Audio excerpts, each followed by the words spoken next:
Ever dreamed of a city where history meets modern flair? Welcome to Skopje. From the mighty fortress of Kale, with views that steal your breath, to the charm of the old bazaar, where every corner has a story. Stroll by the majestic stone bridge, a timeless link between past and present. And don't miss the quirky colossal statues in Macedonia Square. Skopje is a blend of old and new, waiting for you to explore. Let's dive in. Hello people, we have arrived in Macedonia, Skopje. We are with Nix. How? How's it going? How's it going? That's his poor English accent. We are with Ian A. What is your name? Marian. We just found him on the plane. We just found him. We've just kidnapped him. He does not realise where he's going right now. He's coming to. You are coming to party with us. Well, we shouldn't be partying too hard because you remember Martin from last year. Yeah.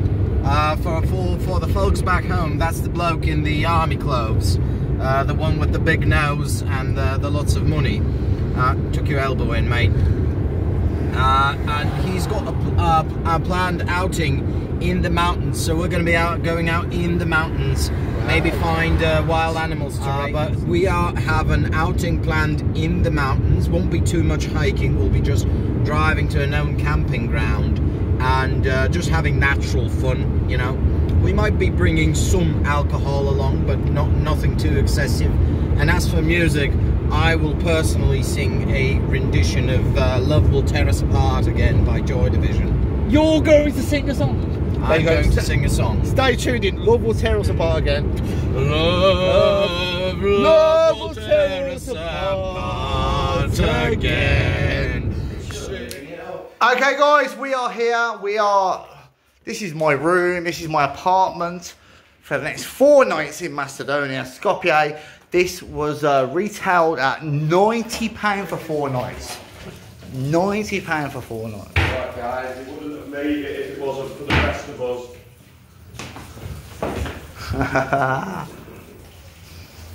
Mate, how good is this apartment?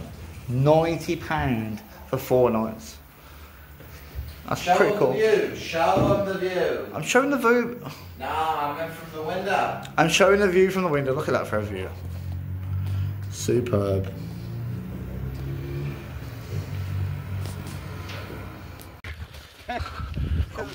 Beautiful hiking day, guys. What is it, about 23 degrees right now? So 25 degrees. End of September. In England, lots of rain. So Martin. I prefer rain here as well. Martin was in our last Macedonia video. How you been? Great. What is the name of this place? Look at the scenery. Goats. Goats. Yeah, Koziak. Like Koziak. Goat's place. Goat's place. Yeah. Do you get much wildlife around here? You can find it, but when it's a tourist spot. It's a bit dense, but at night time, yeah, you can find wildlife. What sort of wildlife? You can find wolves. Most likely foxes, wolves. You can often find horses, but they're not wild. Oh yeah. They keep horses, then they just let them go and eat. You get a lot of snakes around here. You can find snakes anywhere. That's our mission. We're on our mission to find a snake.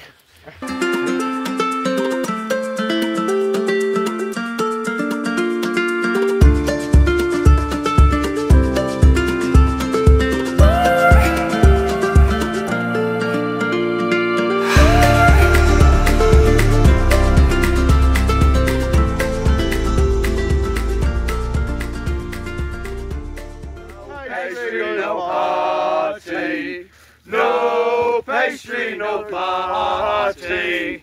No pastry, no party. Alright, in honour of Keir Starmer, everyone here has a hostage role. This is a hostage party. Okay guys, so I'm trying to check out what these pods are like. Trying to get a quote. Look at this. Grizzly wants you to enjoy. No fire except in a fire pit. Grizzly gets mad, so there must be bears down here somewhere. Alright, sick views. Gotta be a way of getting there surely, like I know.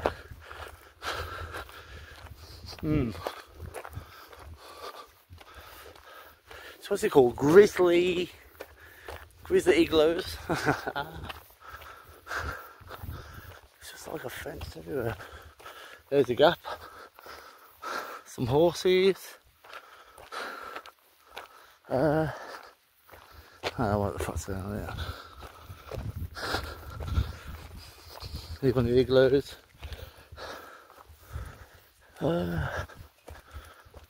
This is that one. Let's have a look. So you get a bed. I bet it's warm in there though, isn't it? Look at that view though.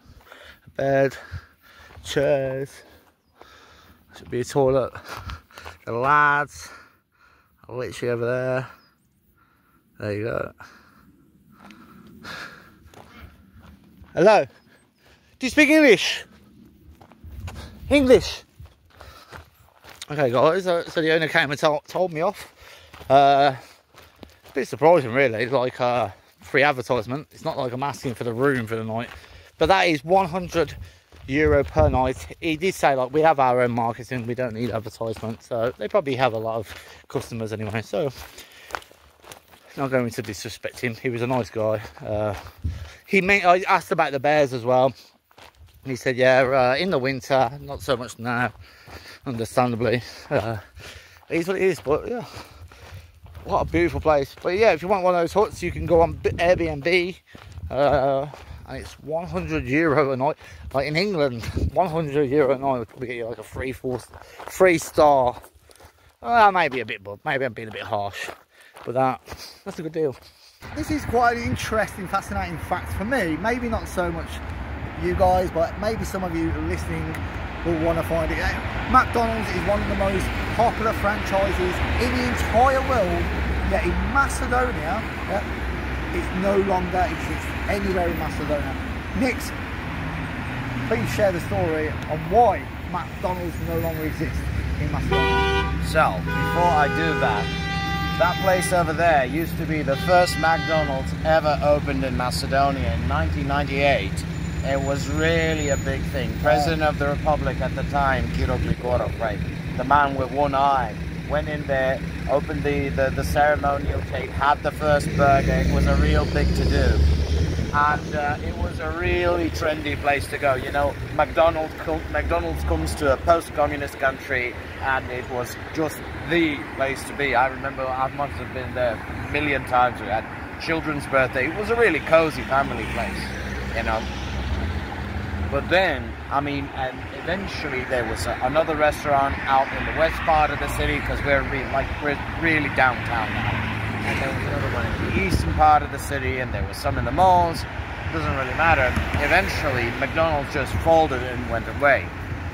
And there's some rumors that it was political, that the franchise owner fell into disfavor. Maybe that's true, maybe it's not. I don't know. I don't really give a shit. But what I do know is McDonald's never really could displace the local fast food places.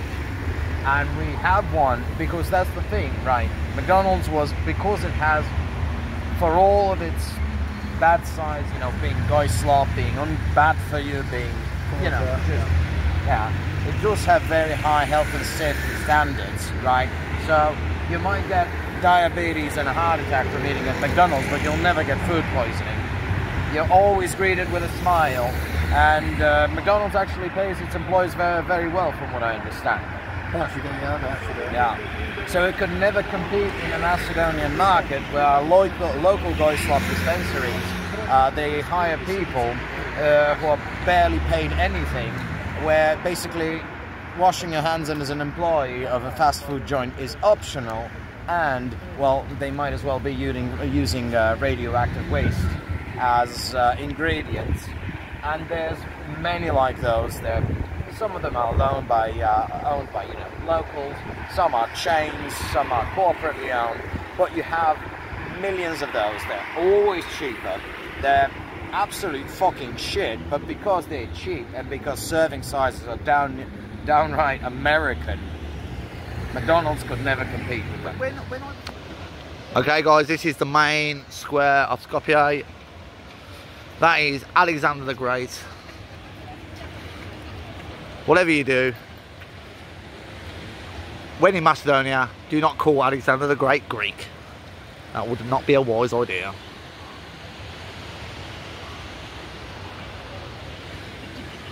So the weather at the moment is probably around 25 degrees.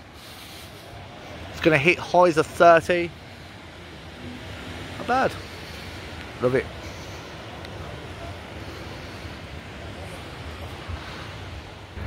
Hi guys, we are with Kronos. How are you, brother? This is the guy that introduced us to the best pastries ever. How are you? Doing really great. What is the plan? What are we doing right now? We're gonna go drive the go-karts.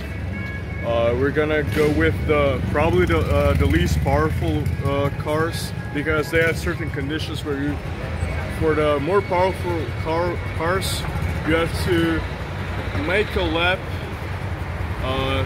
under a certain time. And I don't know how they're gonna test us. Maybe they're not gonna test us. Maybe they're gonna drive the most basic ones.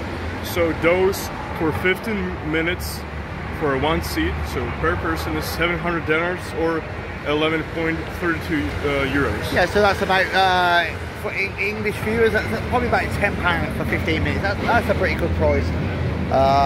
Looking forward to it. Obviously, I will be giving the MasterCard, being from England, but looking forward to it. Are you, bro? Yeah. Come on, let's go. I've never driven one before.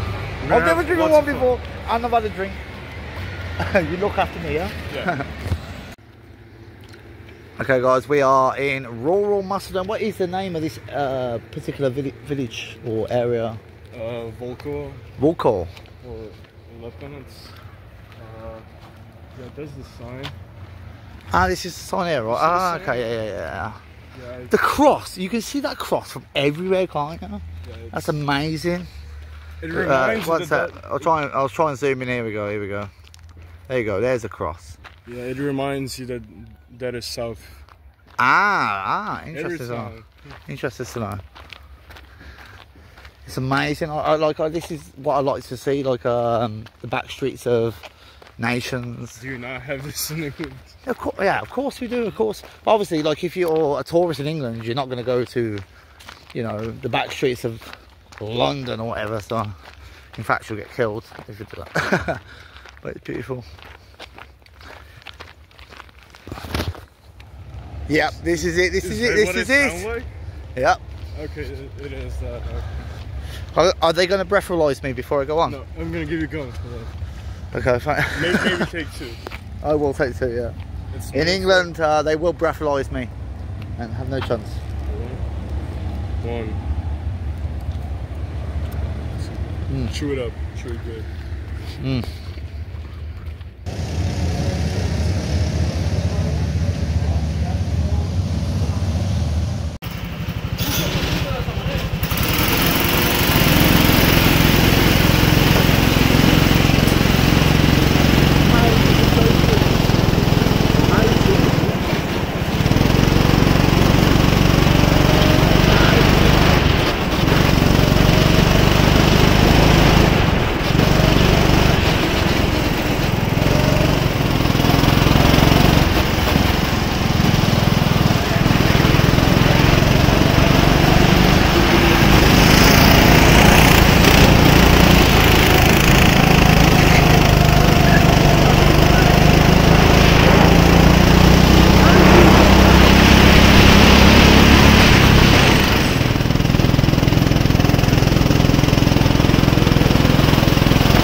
Where did I come?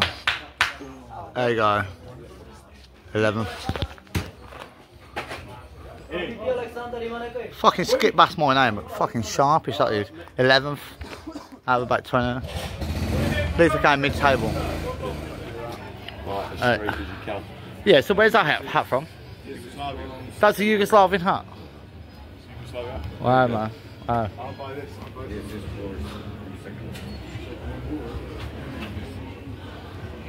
How much is it? I don't like the style of it, a bit weird. This is typical. You might be able to get a badge to put on it. You've got some badges there. You've got like 300 on there. Nations.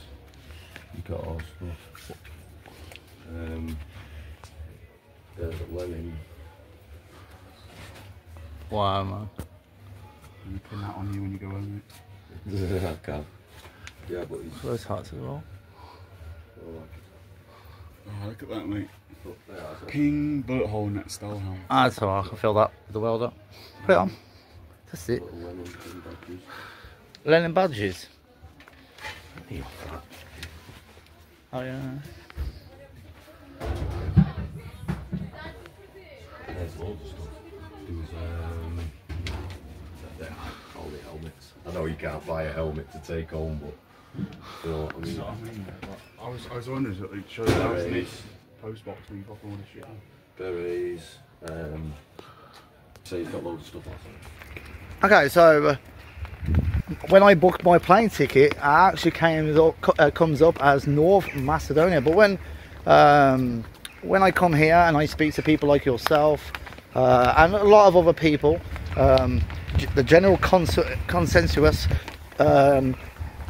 is that you do not recognise it as the name of North Macedonia. You want to be called Macedonia. Can you educate the viewers here on this name change and why you disagree with the name change, etc., and the history behind it? Right, so the history behind it, it's really like goes deep. I don't want to do like a Tucker Carlson interviewing Putin type thing here. Yeah. But here's the skinny. When Macedonia first broke away from Yugoslavia in '91, in the modern period, right? Just a quick one. Do you agree with breaking away from Yugoslavia? Yeah. Okay. I mean, I don't agree with the establishment of Yugoslavia in the first place. I'm starting to think of it less of it as a historic state, more of like a criminal act. But I mean, let's not get into that right now. It's like a whole nother thing. Yeah, of course, of course. So you have this. This is like part of this territory we're on. It used to be part of the ancient kingdom of Macedon, right? Macedonia. Ruled by Alexander, Philip, all these cool people from history. Yeah. But another part of that kingdom is what is now today Greece, which was historically populated by the Macedonians, but now they've been ethnically cleansed in 1948, after the Greek Civil War. I mean, not fully. More of them have been, you know, forcibly Grekified, or maybe not so forcibly. There was some opportunism. But anyways, there is this territory within Greece that's called Macedonia. It's a province of Greece. Right, so the Republic of Greece, the Hellenic Republic, objected to our country being called Republic of Macedonia in '91, and they refused to allow our accession to the United Nations. Right. So we had to be admitted under a temporary reference, as it was called, former Yugoslav Republic of Macedonia, which was very, very offensive to people. It's very insulting. It's still offensive, right? Just saying it. But then, like, this became an issue, right? An issue which prevented Macedonia from entering any international organization where Greece had veto power and could, you know, prohibit Macedonia from acceding, because this was like a big thing for them. Yeah. So it actually became a point of contention, because Macedonia wants to become a member of NATO and the European Union, and Greece has veto power in both those organizations. Right.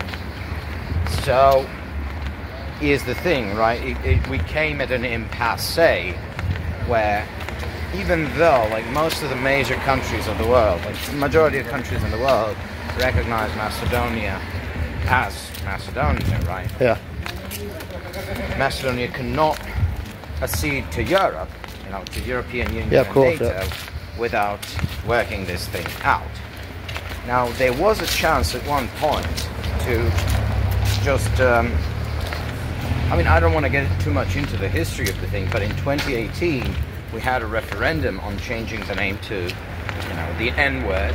North Macedonia. What? So, Don't say it, please. I apologise. I didn't mean to offend him. It really is like the N-word, like Yeah. to Macedonia. Yeah, but the super Point being. Yeah, but did the super majority of Macedonia vote for it to be changed? Let me just Okay. finish. So the thing about the referendum was, because it appeared to everyone, and it became pretty clear in retrospect that the government would falsify the referendum to make it appear as though a majority would support it. This decision was made to boycott it, so that there would be no census and there would be no valid referendum. And I was part of that campaign to boycott the referendum. Yeah. You know? I didn't have a big role, but I was part of it. And then what happened was, on the 30th of September 2018, the referendum went through, and there was no census. There was not enough people had come out to vote to have a decision, right? So it was declared failed. But then the government on October 17th, 2018, decided to change the name anyway. So they changed it despite the referendum actually didn't go through?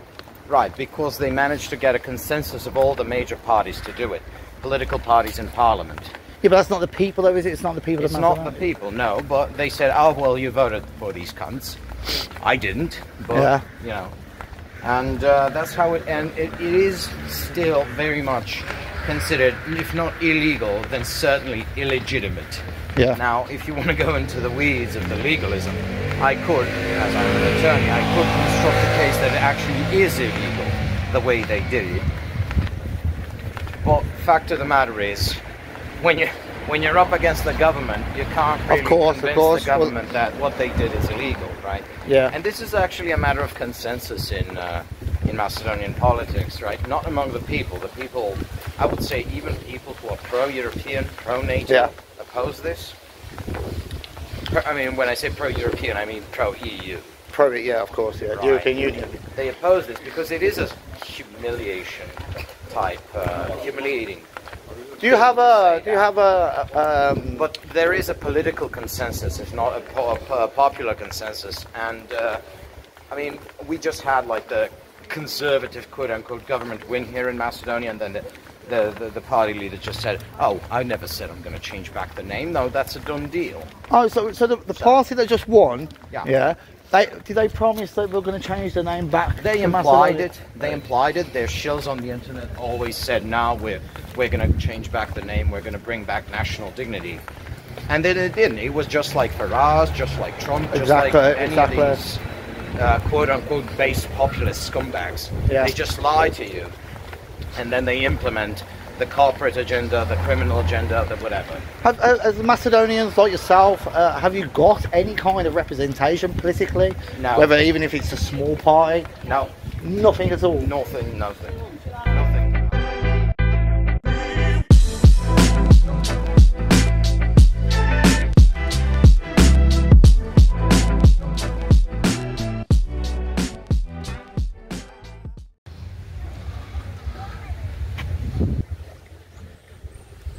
So unfair on them though, isn't it?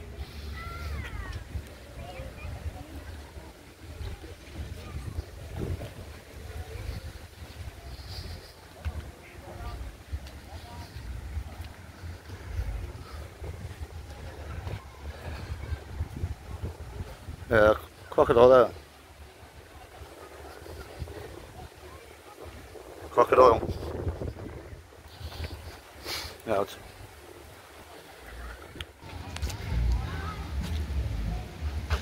on the plus side, though, it's got more space than the bloody did in Moldova.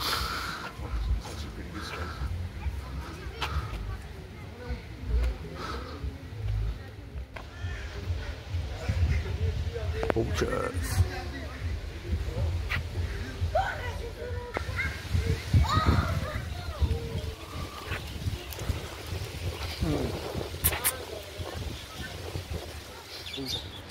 So is that poor bird, man.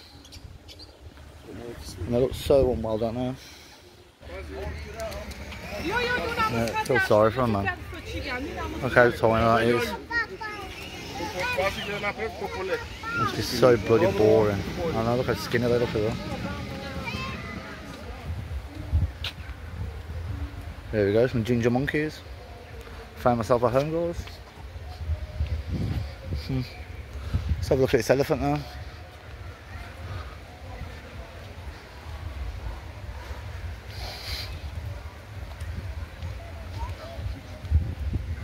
Oh.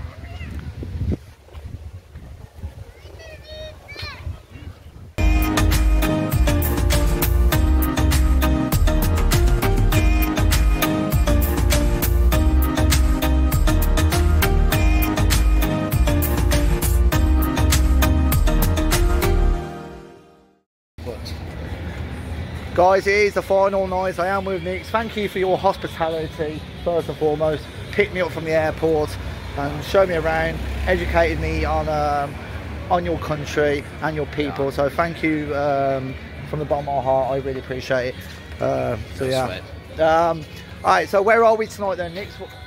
Well, they call this the Bohemian part of town. They call this Bohemian Street. I think a man wants to pass us. Yeah, of course, yeah.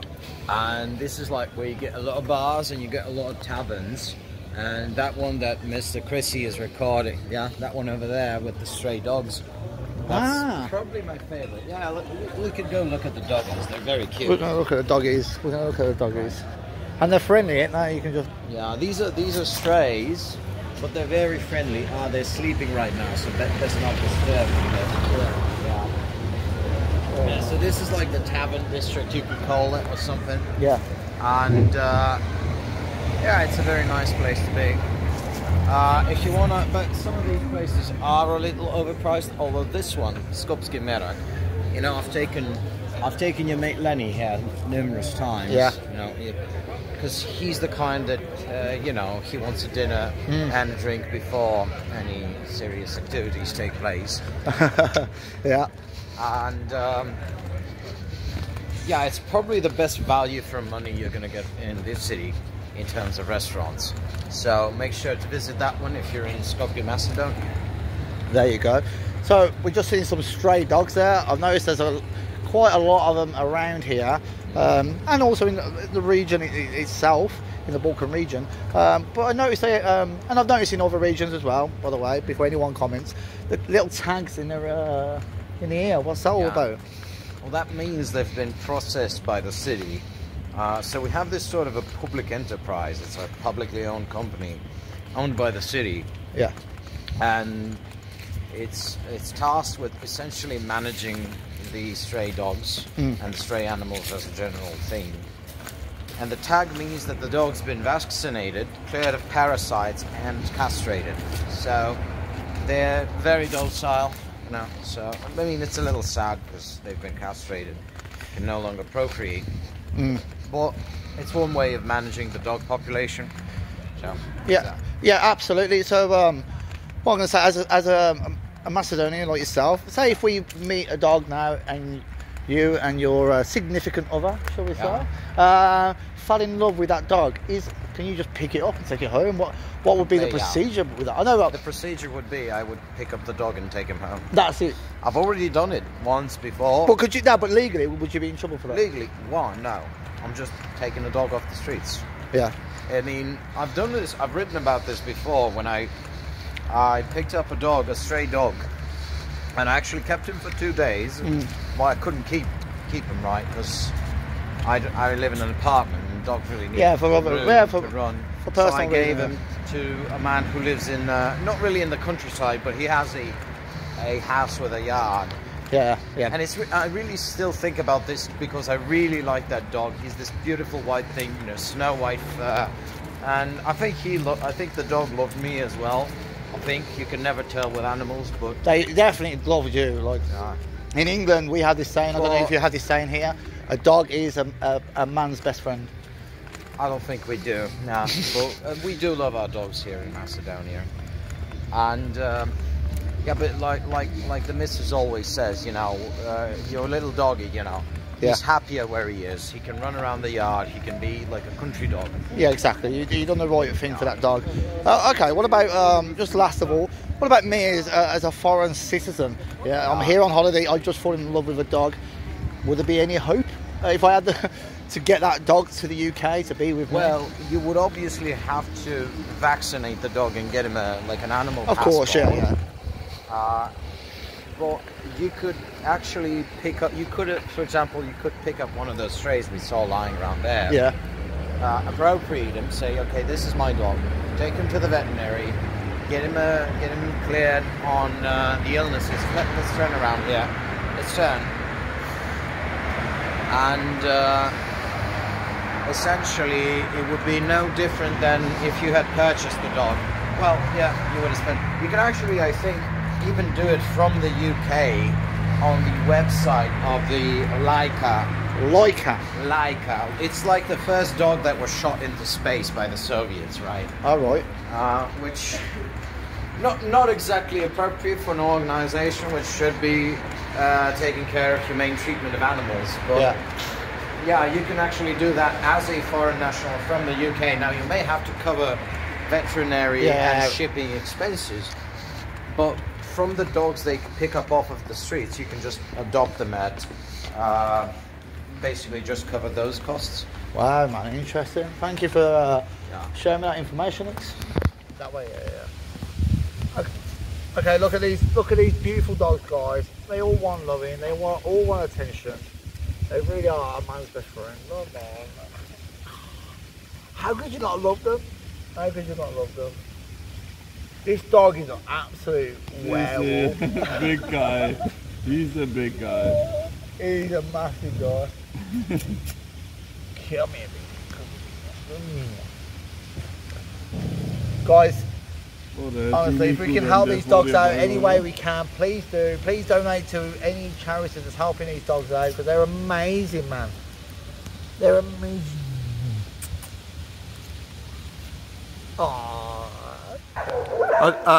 Okay, guys, this is how cool the dogs are. They think this guy over there is gonna come and, I don't know, do something to us. They're protecting us. They're definitely protecting us. Hey. Come here, guys. Hey, come on, come on,